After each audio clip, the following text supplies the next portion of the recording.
kapareho kag handa nga maghatag sang panahon kag bulig kun ginakinahanglan. Mga kabombo, yari si Monsignor Felix Pasquin sang Our Lady of Candles Parish Capitol Heights sa iya imbitasyon sa pag-upod sa Santos nga Misa live sa Bombo Radio. Sa aton mga kabombo, tungod sa pandemic COVID-19, ang aton nga mga tumuluo, labi na gid ang mga senior citizens kag ang mga kabataan nga alangon pa. Pangabay nga hindi mag-intra sa pagtinipon-tipon. Kag isa na dira amo ang pagkadto naton sa simbahan sa pagsimba. Apang kamo makasimba gihapon, makapasalamat ka makadayaw sa Dios, makapangamuyo pinaagi sa aton Santos nga Misa online sa Bombo Radio Bacolod nga aton ginahiwat kada alas 6:30 sang aga. Ini sa liwat ang inyo alagad Monsignor Felix P. Pasquin nga padayon nga nagaagda sa inyo sa pag-upod sa aton Santos nga Misa sa online sa Bombo Radio kada Domingo alas 6:30 sing aga. Madamo gid nga salamat. Ang pagbinuligay sa tiun sang pandemya tuman kaimportante. Apang antes kita makabulig sa iban, unahon naton anay atipan ng aton tagsa kakaugalingon. You cannot take care of others if you do not take care of yourself. Base sa World Health Organization o WHO, na sa tiun karon sang pandemic, madamo ang ginaigo sang stress. Pila sa masanag nga mga emotional symptoms nga maangos sa stress ginakipansang pagbatsyag sang kahadlok, pagkasubo, kag kaakig. Sa bahin sang physical symptoms, nagabatsyag sang pagkasakit sang ulo, may kabudlayan sa pagtulog kapag kaon. Sa bahin sang behavioral symptoms, nagakadulaan na sang gana o kon motibasyon sa pagtrabaho. Nagataas ang pag-usa sang alcohol o kon drugs, kag wala na nagatambong sa mga ginapakigbahinan sa nga religious, spiritual practices. Magun sini, yari ang pila ka mga panugyan sang WHO agud nga makalikaw kita sa stress. Lingawon ang kaugalingon, pinaagi sa paghimo sa mga aktibidad nga imo gina-enjoy kag ginakaluyagan, kaangay sang pagbasa, pagkulokanta, pagsaot, pagluto, gardening, kag iban pa. Mag-exercise physically every day, magtulog sang temprano or getting enough sleep, eat well, kag ang pinakaimportante sa tanan, magpangamuyo. Subong nga may gara sang coronavirus pandemic, isa sa pinakamabudlay nga butang amo ang idi naton makita ang aton nga kontra. Gani, dapat mangin mahinalungon kita kag nagasunod sa minimum health protocols nga ginapatuman. Magluwas dira na kay balo-balo kamo mga kabombo nga dapat man nga i-disinfect ang mga cellphones agud malikawan ang virus. Santo sa pagtuon, ang isa ka typical nga cellphone user ang nagtandog sang cellphone sang 2,617 ka beses kada adlaw. Apang kon extreme cellphone user ka naman, ginatandog mo ang imo gadget sa masobra sa 5,400 ka beses sa isa ka adlaw. Paano i-disinfect ang mga cellphones? Una, dapat i-shutdown ini anay kag kuhaon sa case anti-silimpyuhan. Sunod, pass-on ang tela sang tubig nga may lakot nga habon o kon rubbing alcohol. Pwede man magamit sang wet wipes nga may 70% isopropyl alcohol. Gamit ini, krapuhan ang screen, likod kag kilid sang cellphone. Siguraduhon nga wala sang moisture nga magasulod sa mga port. Syempre, limpyuhan man ang phone case antes ibalik diri ang cellphone.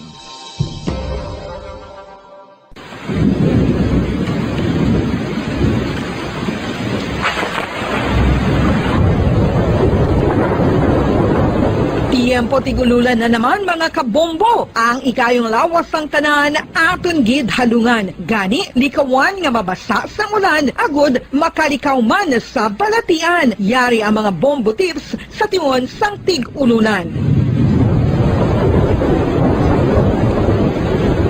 Masami nga magdalagid sang payong. Kung wala sang payong, magdala sa mga butang nga sarang makaprotekta sa imo kung maabdan sang ulan, kaangay sang raincoat ukon jackets. Likawan ang trangkaso ukon anuman nga pamalatian nga nagaguluwa sa tion sang tigululan paagi sa pagpabilin nga hindi mabasa sang ulan. Magdala sang extra towel ukon tuwalya kag mga bayo bilang ilislan agud madasig nga magmalak in kaso gid man nga mabasa sang ulan. magpabilin sa mga lugar nga may atop o kung sarang mapasilungan samtang nagahulat sang salakyan. Likawan man nga mag-ubog sa tubig baha, ilabi na kung ikaw ang may pila sa tiil o kung din man nga bahin sang lawas. Ang ihi kag iban pa nga body fluids gikan sa mga infected nga sapat mahimo magtugas sang leptospirosis. Ang pag-angkon sang leptospirosis delikado o kung makamamatay. Sarang ini makatugas sang kidney damage, meningitis, liver failure, respiratory distress, kag ang pinakamalala ang kamatayon. Kung hindi marikawan nga mag-ubog sa tubig baha, magsuksok sang butas.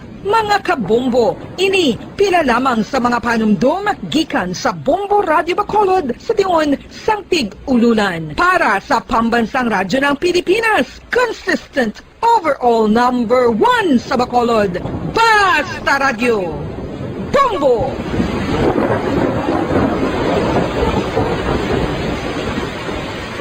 Ano ang RA 9003? Yari ang mga butang nga dapat mo maybuloan angon sa Ecological Solid Waste Management Act of 2000. Ang Section 10 nagamando sa decentralization sang waste management o kung pagaboy sang basura. Sa iya implementing rules, ginamanduan ang mga barangay nga magtukod sang Barangay Solid Waste Management Committee. Ano ang mga katungdanan sang Barangay Solid Waste Management Committee? Pagbahin-bahin kag koleksyon sang madunoton, makompost kag ma-recycle nga basura, pagtukod sang materials recovery facility, pagsumiter sang bulanan nga report sa munisipyo, pag-organisar sang multi-purpose environment cooperative ukon asosasyon. Pagbalay sang solid waste management program sang barangay, pagpain kag pagpangita sang pondo, pagpahamtang sang core coordinators. Ang Section 21 nagamando sang pagbahin-bahin sang basura sa ginhalinan sini kag sa pagpatuman sang no segregation, no collection policy. Ang Section 32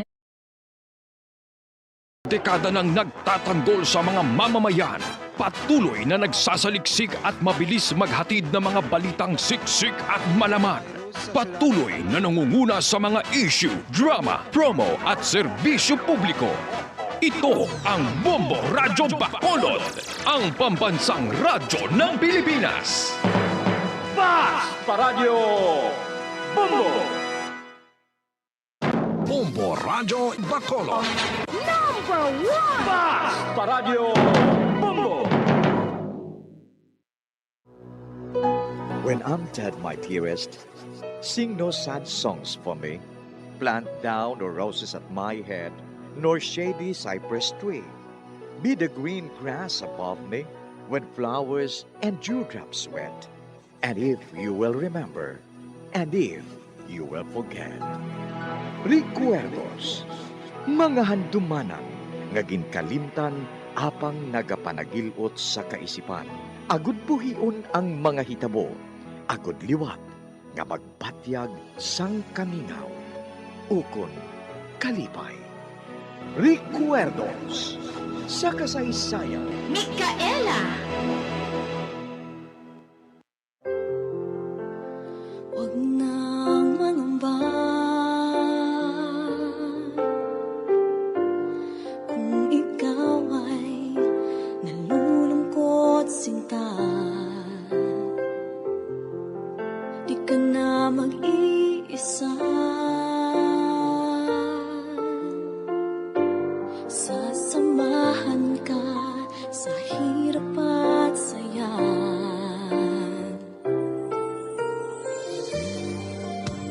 Asahan mong pag-ibig ko'y di magbabago.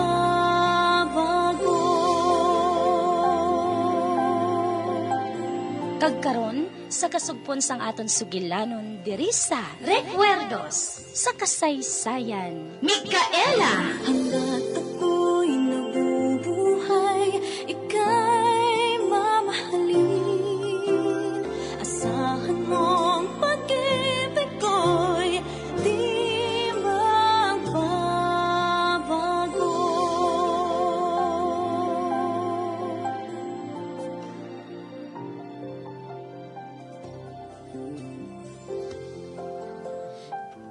Ma'am Bergie, ginakasubo ko, kid.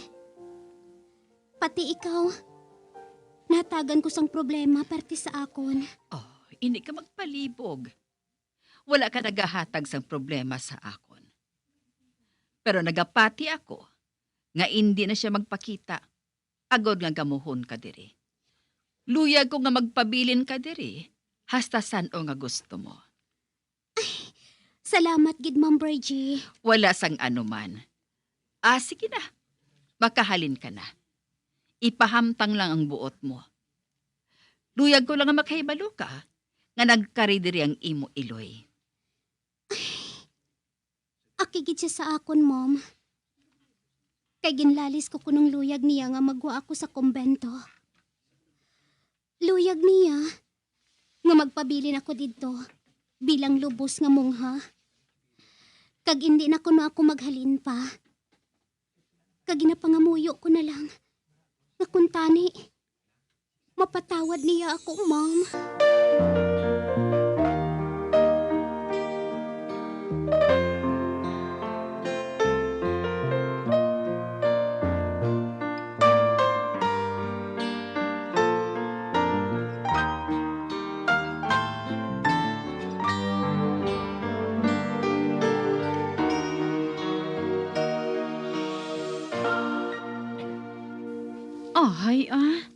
Daw nahuya bala ako sa imo, Mikaela mo.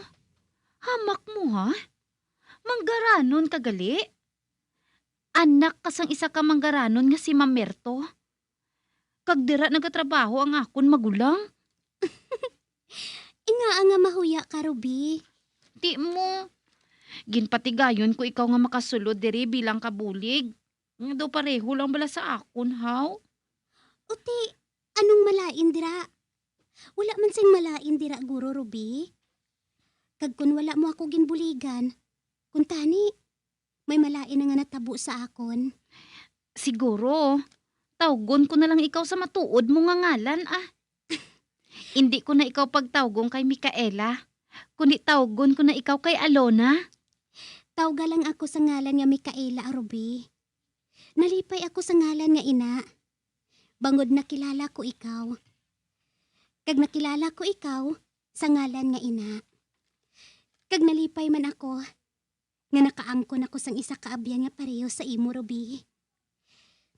Kag amo man sa mga utod mo, kaayos ila sa akon. Ginakabig nila ako nga utod man. Kag ako gihapon si Mikaela sa inyo, Ruby. Kag kung hindi tungod sa imo, wala na ako makahibalo kung anong matabo sa akon, Ruby.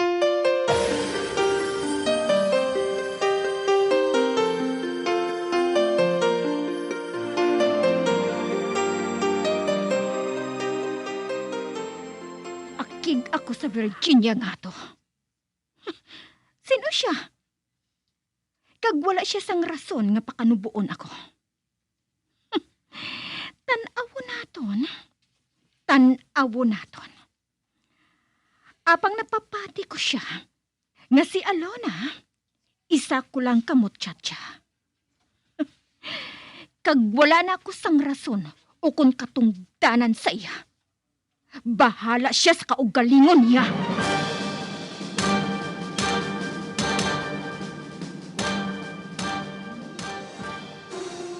Ang buot mo silingon, ari na diri si Alona? Kag nagatrabaho siya bilang sulugoon sang virgin nga ina? Apang hindi ka magpalibog, hindi siya makapauli diri. Nahadlok siya sa akon Apang anong pamatuod mo nga hindi siya magpauli diri? Kag kwaon ang iya palanublion. Hindi matabo ina, Raymar. Nga gani nga nakapatod kagid. Patyon ko siya. Ano? Ba, mapriso kasi na. Kag anong paagi nga hindi na siya makabalik diri? Agod nga magsinabad sa aton? May ara ka ba lang nga nadumduman? Ramona, wala ko sang may madumduman. Apang hindi mahimo nga magpatay kita sang tao? Handa ako nga magpatay sang tao, Raymar. Kag kung hindi ka magsunod sa akon, sa mga plano ko, okay, bayai ako. Apang wala ka na sang batunon sa akon, bisan 5 sentimos. Nakahibalo ako nga puno ka na sang utang Ano? Oo, na sang utang, Remar. Kag ako lang masaligan mo nga makapabutwa sa imo dira. Gani sa luyag mo kag sa indi, masunod ka sa akong gusto nga matabo.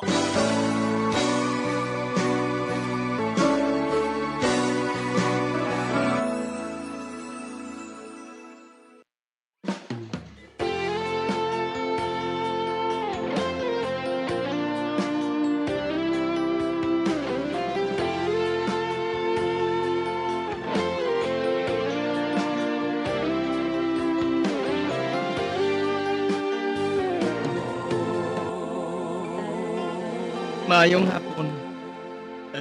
Maayong hapon man, sir. Ikaw ba lang porman sang kompanya ni Mr. Mamerto? Oo, sir, ako.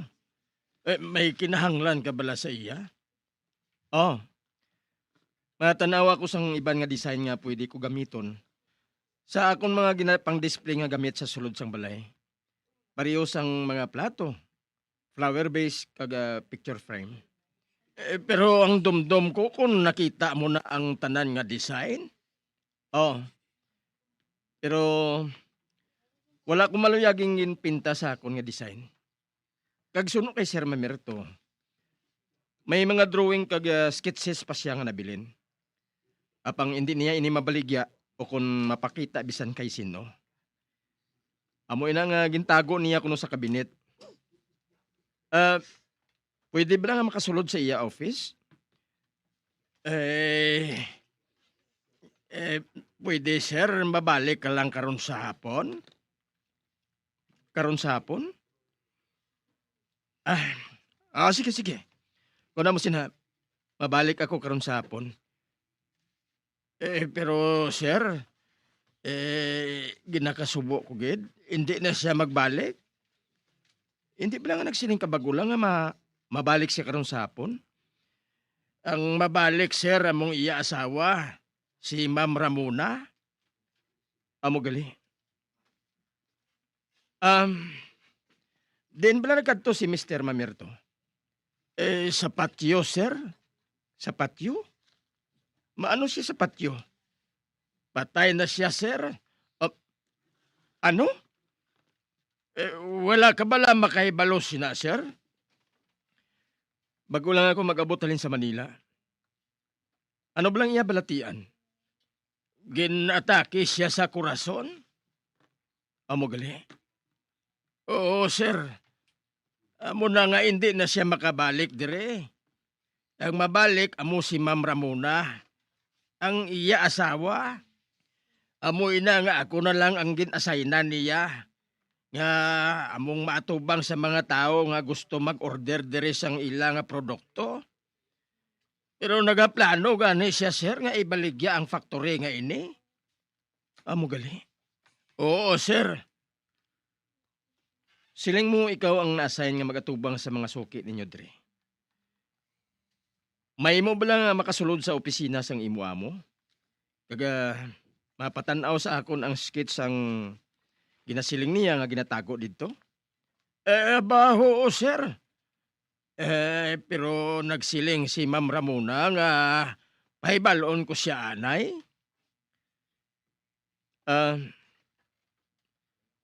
Nakahibalo ka blas ang rason kung nga ginatago ni Sir Mamerto ang among nga sketches? Oo, sir. Ang mga sketches nga ina, gindrawing ko no sang iya anak. Iya anak? May anak na siya nga isa ka babae. Maayo siya mag-drawing. Kagintago nilang amo nga sketches bilang handumanan niya sa iya anak. Joy, may mo ko bilang matanaw ang amo nga sketches? Magbalik ka na lang, sir. Kay maabot sa hapon si Ma'am Ramona. Hindi na ako makabalik sa hapon. Tungod wala pa ako sa mapakita nga mga sketches sa akong kliyente. Bueno, mangitan lang ako sa iban nga makuhaan. Ginakanugunan kong pagkawasis ang akong kwarta. Kag-amo man sa inyo. Dakong order ang iyang ginaplano eh. Gani, Ang gusto ko tani nga magbuligay lang kita. Pwede ba Choy nga matanaw kong amo nga sketches? Hindi na kinahanglan nga makaibalo pang ama mo. Ang importante, nga makabaton ka mo sang dako nga order. May punto ka man dira, sir. Kaya ang matuod, basi hindi bala makapauli si Ma'am Ramona, how? May kalatuan siya nga wala mahibalaan kung ano mo. Gani, ate sige pasugtan ko na lang ang imo pangabay, sir. Patanawon ko ikaw sang iban nga sketches nga gintago ni Sir Mamerto. Salamat, Gidjoy, ha? Magsunod ka sa akon, sir.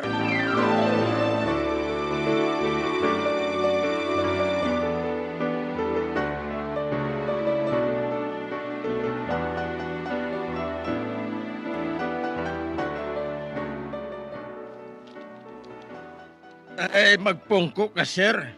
Kay kuhaon ko lang ang karton nga nasudlan sang mga sketches. Sige, Choy. Padayon lang. Tos hindi na ako makaulat.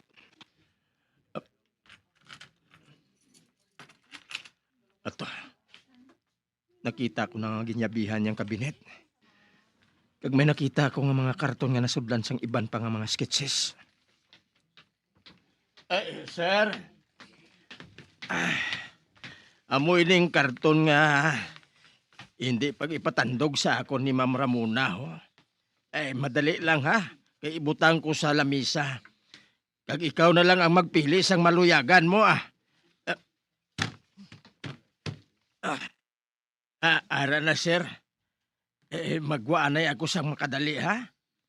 Mabalik lang ko sa hindi madugay, sige, Choy.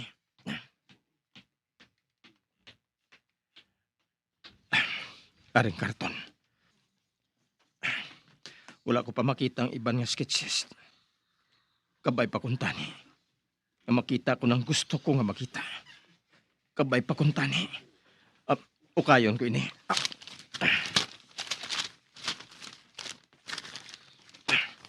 Ari, ining isa.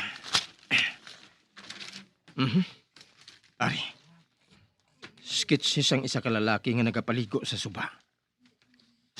Hublas. Kag nagatangla sa langit. Ako ini, Oh my God! Ako ini?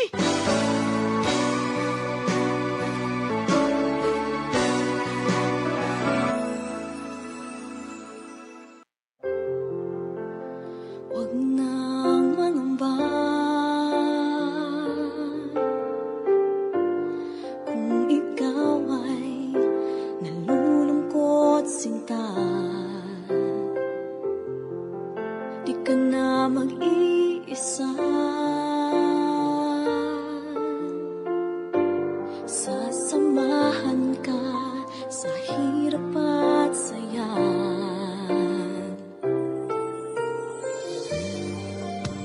Asahan mong pag-ibig ko'y di magbabago.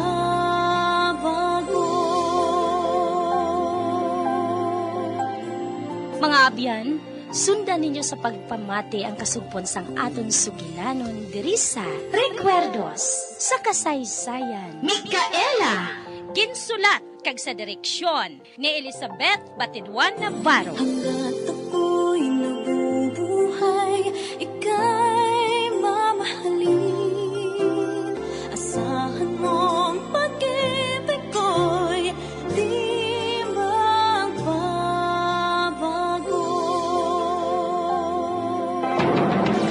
Bombo Radio Philippines. Patuloy na #1 sa drama. Mas Paradyo! Bombo!